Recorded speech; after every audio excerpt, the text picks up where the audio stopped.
শক্তিশালী সন্ত্রাসী চট্টগ্রাম থাকতে বাধ্য করেছিলাম। আমরা দেশের বড় বড় গুন্ডাদেরকে এই দেশ থেকে দাঁড়িয়েছি একটাই উদ্দেশ্য, দেশের মানুষকে শান্তি দেওয়ার করার সেই প্রকল্পটা দিব।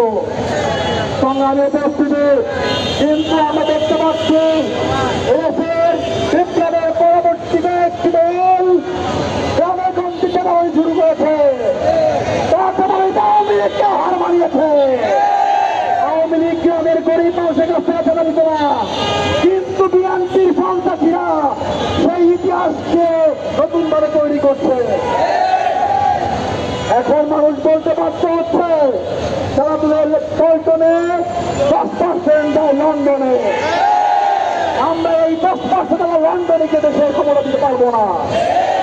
ইনশাআল্লাহ দেশের ছাত্রী জনতা যে বিপ্লব, সেই বিপ্লব ঐক্যবদ্ধ ভূমিকা পালন করবে।